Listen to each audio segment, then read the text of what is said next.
Now, one of the biggest news stories that we were all following last year was, of course, the removal of troops from Afghanistan led by Joe Biden in August of last year, which, of course, had huge implications for the people of Afghanistan, specifically and mainly the women and girls of Afghanistan. And it was a story that we followed a lot here on the station and on my show. And I wanted to circle back and kind of keep the focus on that and not let the spotlight die on that. As you know, and anyone who listens to this show here with me will know that I have a huge focus on women and girls globally here in London, how we make life better for women and girls. And so the story that was happening in Afghanistan really, really struck a chord with me particularly, and with lots of you, the listener who had been tuned in, and lots of women and girls around the world. So I wanted to check back in on what was happening. And of course, the Taliban currently are banning girls from secondary education in Afghanistan. They've reopened high schools for boys, but make no mention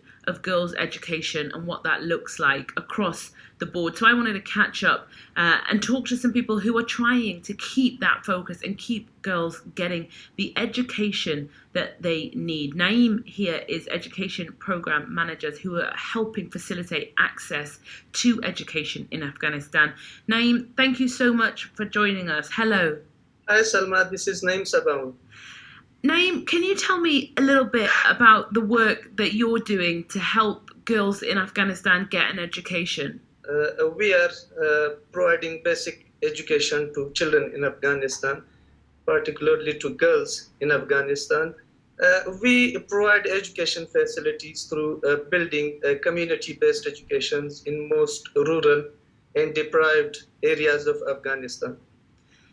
Of course, the Taliban, who currently control Afghanistan, have not opened education facilities for girls. Is there any risk here if they find out that you're providing education for girls? State child education programs never stop since the Taliban takeover of Afghanistan. Our schools are running, and the girls are accessing access to primary schools in Afghanistan. And we further working with the Taliban to continue and to educate for the secondary schools for girls in Afghanistan. And where does your funding come from to allow Street Child to keep providing education? There are several projects under Street Child in Afghanistan, and the project I'm working as a project manager is funded through AHF UN OCHA. So you're a charity and you rely on other people's goodwill to keep being able to provide that education, right? Exactly. And Naeem, do the Taliban currently have any plans, do you know, to allow education for girls in university, in secondary, so whatever it might be?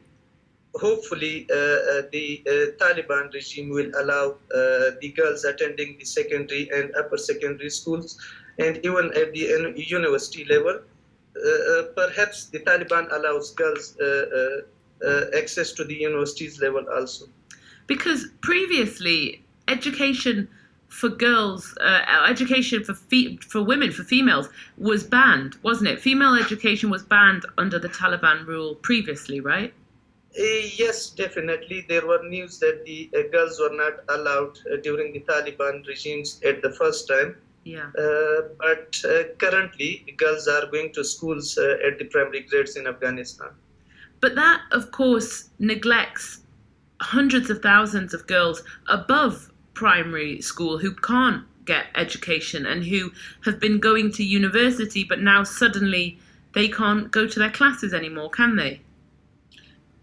Actually, there are a couple of issues with girls' education in Afghanistan. If we talk about the supply side, in the previous 20 years, 60% of the girls were not accessing education in Afghanistan. There were huge provincial disparities in terms of girls accessing to schools. For example, there were 168 districts without a female teacher in a district, and the girls and boys school ratio was 33:1 in some of the provinces. So there are a couple of supply side issues, and those barriers stop girls from going to schools. Naeem, are you worried about getting in trouble with the Taliban if they find out the work that you're doing? It has been 6 to 7 months that we are working in Afghanistan, and we have not faced such a direct threat to street child in Afghanistan or to our schools in Afghanistan. And we are currently providing thousands of classrooms at the rural areas in almost 12 of the most deprived and deprived provinces in Afghanistan. Naeem, it's amazing to hear the work that you're doing. Thank you so much for talking to me today. Thank you, Hedge. Street Child is one of the world's fastest growing international children's charities, and it works to ensure children are safe in school and learning, even and especially in low resource environments and emergencies like the one in Afghanistan right now. I don't know about you, but it certainly warms my heart a little to know that there are charities like Street Child on the ground, and that girls are still somehow in some places, admittedly not to the extent that they should, but there are some small trickles of hope, some small parts where they can access education. So that's Street Child, and a big thank you to Naeem there for talking to us. Now,